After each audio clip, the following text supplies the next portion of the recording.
Section 1.1, properties of real numbers. Okay? We've got real numbers, rational numbers, irrational numbers, integers, whole numbers, and natural numbers. Okay? We talk about real numbers. I don't know if in Algebra 1 they talked about the other set of numbers, because there are imaginary numbers, and we'll talk about those when we deal with quadratics. Rational numbers are numbers that can be written as fractions or a repeating or terminating decimal. Irrationals are pi, square root of 2, e, those are irrationals. Integers, those are all your positive and negative whole numbers. Okay, whole numbers are 0, 1, 2, 3, 4. Natural numbers are your counting numbers, that's just 1, 2, 3, 4. Then later we're going to talk about opposites and reciprocals. Again, things you should know. Unit analysis, that one might be new to you. So hopefully not too new, but we'll get into it. Here are some things that I expect you to already know how to do, so I'm just going to do these quickly. I expect you to know how to graph these numbers on a number line. Okay, so if I were to graph them all right now, we're going to have 0, -1, -2, -3, and then 1, 2, 3, 4. We'll -3. The square root of 2 is a little higher than 1. Pi is a little higher than 3. And -3/4 is right about there. So we've got -3, -3/4, square root of 2, and pi. First, properties of addition and multiplication. Okay, first of all, closure. If we have two numbers A and B, if you add them, if they're real numbers to begin with, when you add them, they will also be real numbers. Same with multiplication. That's the closure property. Commutative property. For addition and multiplication, that just means you can add in any order. You can multiply in any order. Associative. It doesn't matter how they're grouped. You can group them in any order. Same with multiplication. You can group them in any order. Identity. The additive identity is 0, and that means if you add 0 to anything, you get that anything. The multiplicative identity is 1. So if you multiply by 1, you get that same number. Inverse. The additive inverse, when you add a number to its inverse, it's going to equal 0. Gives you the identity. And the inverse, if you multiply a number by its inverse, then you will get the multiplicative identity, which is 1. The distributive property, okay, if we've got A times the quantity B plus C, that equals A times B plus A times C. The definition of subtraction, A minus B is just equal to A plus the negative of B. So any subtraction problem can be turned into an addition problem. Same with division. Definition of division, A divided by B is A times 1 over B. Okay? A times the reciprocal of B. And that's when B cannot equal 0.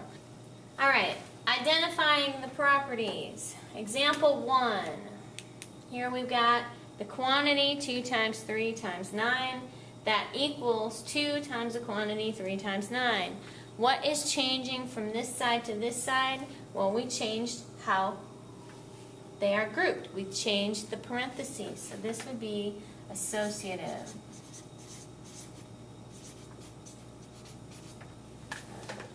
And then B, 15 plus 0 equals 15. What are they doing?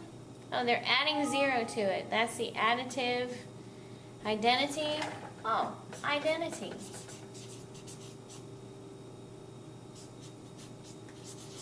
This. Example 2. Use the properties and definitions to show the statement is true. Justify each step. Okay. We want to show that this side equals 4. So B times 4 divided by B equals 4. Okay? Well, the first thing you should deal with is the definition of division. Okay? So b times 4 times 1 over b equals 4. That's the definition of division. This is our justification. Okay. Now, what property can we use so that we take b times 1 over b? Use the commutative property and switch this order. So b times 1 over b times 4. That's the commutative property.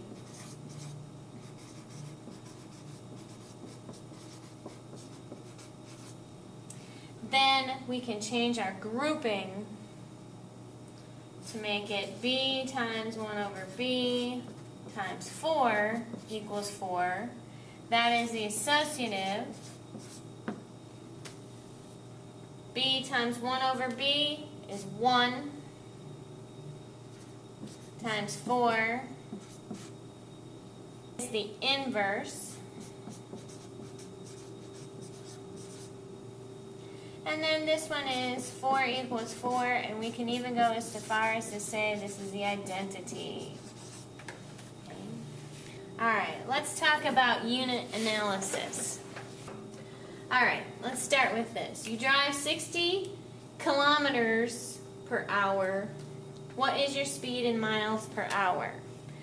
Okay, so we're going to convert from kilometers per hour to miles per hour.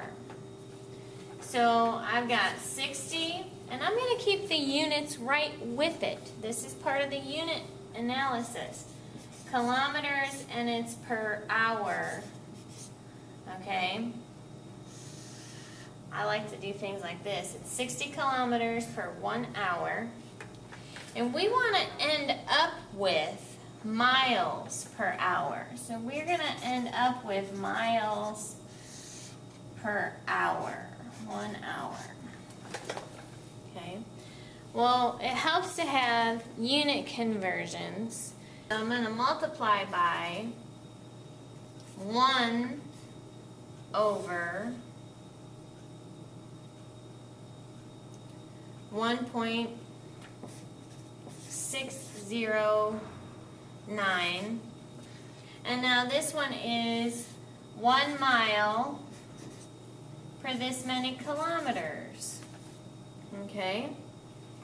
And when we do that, let's see. The kilometers are going to cancel. That's what we want. And we're going to be left with miles on the top and hours on the bottom. So we're going to take 60 divided by 1.609. 60 divided by 1.609. And that is going to be approximately 37.3. So if you're driving 60 kilometers per hour, it's really only about 37.3 miles per hour. Example number 4. The driving distance between Minneapolis, Minnesota, and Winnipeg, Manitoba, Canada is approximately 450 miles.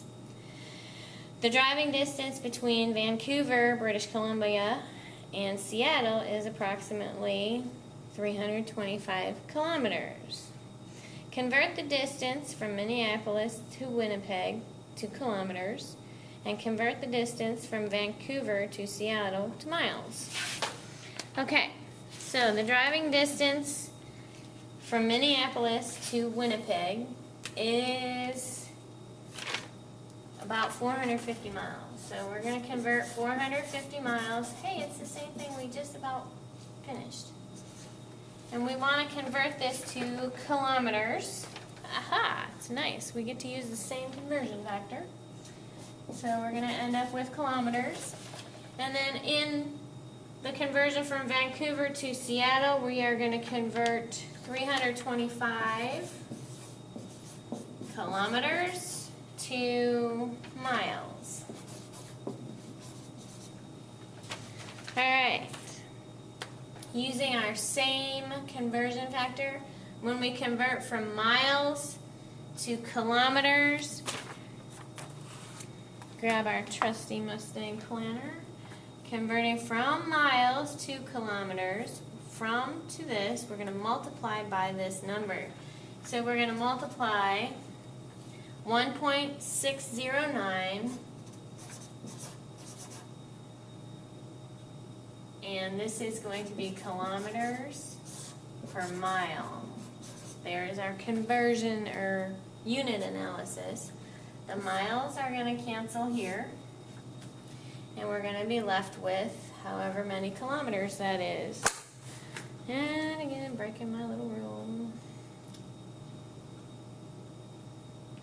450 times 1.609 equals, so it's 724 kilometers. The next one, we're going from kilometers to miles, so this time we're going to divide by or multiply by the reciprocal. So we're going to multiply by 1 over 1.609, so this is 1 mile to this many kilometers. Unit analysis, when we do this multiplication, then we're going to end up with miles, and that is, take your 325 and divide it by 1.609 equals about 202. Okay, if we round to the nearest mile. So 325 kilometers is approximately 202 miles, and 450 miles is approximately 724 kilometers. So that's pretty much what we're going to be doing with the problems that go along with this section, and look on Edline for those, and I will give those to you in class.